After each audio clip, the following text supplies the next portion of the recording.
So if you only take one thing away from these videos when we're talking about rotational stuff and you're like, okay, forces and torque, those are really good tools to have, but eventually it always comes down to we have to relate angular acceleration and linear acceleration and do a little substitution there. And you're like, that's difficult. So if forces and torque for rotational stuff aren't really your friend because it takes a little extra time, you're going to really like energy. So we're going to finish this video series, do an example involving energy, and you're going to see this is quite a bit nicer. So you have a rod of length L, and so there's your rod of length L, there's your point of rotation, and it's going to start from rest, so omega naught equals 0 radians per second. There's your point of rotation right there.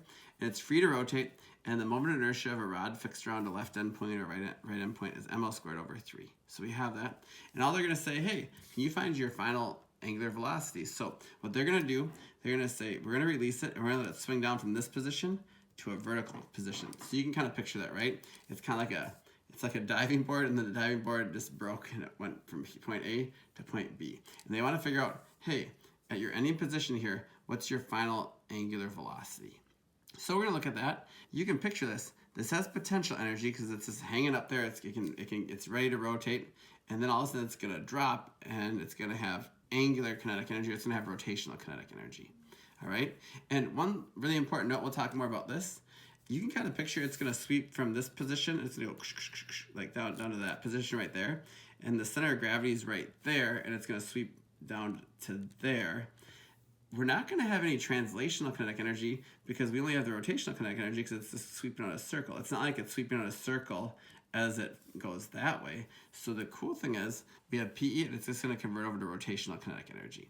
And one little thing of note, you can't even use summing a torque in this situation. The reason this whole beam's going to fall is because you have the force of gravity pulling down it, right? So you have a torque, force of gravity acting at a radius. Well, picture this.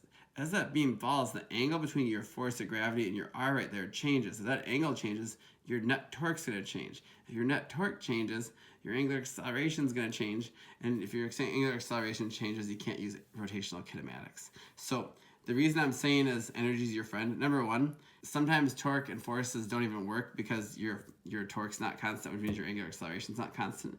Plus, even when they do work, it just takes longer. So energy for rotational stuff is going to be your best friend. All right, so we start off EF minus EI equals 0 joules because there's no outside friction stealing energy away from the system. That'd be kind of a tough question. And your final energy, it's gonna be moving. It's gonna be rotating. You can picture it was starting here as horizontal at rest, and it swings down through here. But the really thing that's kind of tricky, the final energy is just kinetic energy due to rotation because it's just rotating. It's not translated at all. And your initial energy, it was up in the air at some height, so it had PE. It had the potential to rotate and fall. Okay, so we've seen stuff like this before. PE translate over to kinetic energy. We used to do mgh goes over to 1/2 mv squared, but now it's rotating, and it's just going to go PE goes over to 1/2 I omega squared. Remember, m's become i's, v's become omegas. So we have that, and this makes you feel happy because all of a sudden you're like, wow, I can solve for omega final. You rearrange it, and you say, oh, pull that over to that side. One little note, this is kind of confusing. When this beam, if it was started right here at some height, and it finishes at this spot right there, a lot of people say, oh, it fell the whole distance L. Well, that's not true because it was right here, and then when it rotated vertically, the center of gravity went from here to here. So it actually, the height, it only fell L over 2 because the center of gravity went from some spot and it fell down to here. But we're talking, it went from here down to there, so the height that it fell is actually, H is going to equal L over 2. And I put a little note, that's because that's how far the center of mass fell. So if you want to make that substitution, it makes it kind of nice. So we say, hey, 1/2 I omega squared equals mgh, and then you rearrange it, you get omega final equals 2 mgh over I, and that makes sense. And then you got to make some substitutions here. We're going to say, yeah, h equals L over 2, and the moment of inertia, we're going to plug in, and we're going to finish by doing that. And it looks, here's the deal. Whenever you start getting freaked out, you're like, oh, it gets mathy. This is the physics right here. If you have a greater height that it falls from, it makes sense that your omega final will be greater. If your I is big on the bottom of your fraction here, dividing by a big number, it makes overall smaller. So if you have a hard to rotate object, of course it's not going to have as great an omega final at the end. So those are the big ideas. The rest of it's just algebra. So H equals L over 2, and the moment of inertia is ml squared over 3. You plug that in there, you do some simplification. It actually works out pretty nicely, and your omega final is 3g over L. And once again, it makes sense. If you have a very long board or whatever you're trying to rotate, so L is big divided by a big number, your omega final is not going to be quite as great.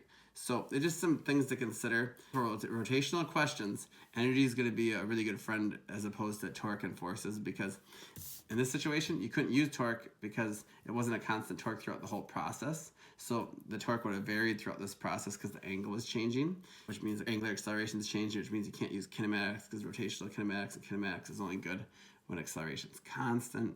So energy was a really good tool. Okay, I hope that helps.